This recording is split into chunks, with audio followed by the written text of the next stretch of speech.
ಹೃದಯದ ಆರೋಗ್ಯಕ್ಕಾಗಿ ಅರ್ಧ ಮತ್ಸ್ಯೇಂದ್ರಾಸನ. ಸೊ ಯಾವ ರೀತಿ ಮಾಡ್ಬೇಕ್ರಿ ಅಂತಂದ್ರ, ಸೊ ಫಸ್ಟ್ ಸೀದಾ ಕುತ್ಕೋರಿ, ಎರಡೂ ಕಾಲ್ಗಳ ಚಾಚಿದ್ದಿರ್ಲಿ, ದಂಡಾಸನ ಸ್ಥಿತಿ ಅಂತಾರ ಇದಕ್ಕ. ಸೀದಾ ಕುತ್ಕೋರಿ, ಮುಕ್ತಾಗ ನಗು ಇರ್ಲಿ. ಸೊ ನೆಕ್ಸ್ಟ್ ರೈಟ್ ಲೆಗ್ ಏನೈತಲ್ಲ ಈ ರೀತಿ ಕ್ರಾಸ್ ನಾಗ ತಗೋರಿ. ಸೊ ಲೆಫ್ಟ್ ನೀ ಬಾಜುಕ್ ಬರ್ಲಿ ಇದು. ಸೊ ನೆಕ್ಸ್ಟ್ ಲೆಫ್ಟ್ ಲೆಗ್ ಏನೈತಲ್ಲ ಫೋಲ್ಡ್ ಮಾಡ್ಕೋರಿ, ಸೀದಾ ಕುತ್ಕೋರಿ. ಸೊ ಇದ್ರ ಅಪೋಸಿಟ್ ಏನೈತಲ್ಲ ಈ ರೀತಿ ಮೇಲ್ ತಗೋರಿ.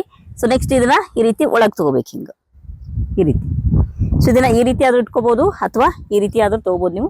ಸೊ ಇನ್ನೊಂದ್ ಕೈ ನಿಮ್ ಬೆನ್ನಿಂದ ಟ್ವಿಸ್ಟ್ ಆಗ್ಬೇಕ್ರಿ, ನಿಮಗೆ ಎಷ್ಟು ಸಾಧ್ಯ ಆಗೈತೆ ಟ್ವಿಸ್ಟ್ ಆಗಿ ಇನ್ ಹೊಳ್ ನೋಡ್ತಾ ಇರ್ಬೇಕು.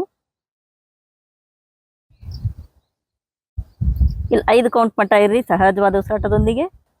ವಾಪಸ್ ನಿಧಾನವಾಗಿ ಹೇಳ್ತೀರಿ, ಕೈ ಬಿಡ್ಸ್ಕೋರಿ ಎರಡು ಕೈ.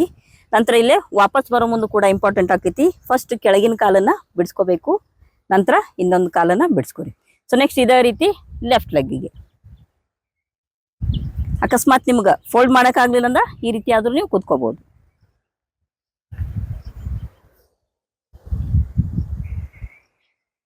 ಸಹಜವಾದ ಉಸಿರಾಟ ಇರ್ಲಿ. ವಾಪಸ್. ಈ ಆಸನ ಹೃದಯದ ಆರೋಗ್ಯಕ್ಕೆ ಹೆಲ್ಪ್ ಮಾಡ್ತೈತಿ. ಈ ಆಸನ ನೀವು ಬೆಳಗ್ಗೆ ಮತ್ತು ಸಾಯಂಕಾಲ ಖಾಲಿ ಹೊಟ್ಟೆಯಲ್ಲಿ ಪ್ರಾಕ್ಟೀಸ್ ಮಾಡ್ಬೋದು.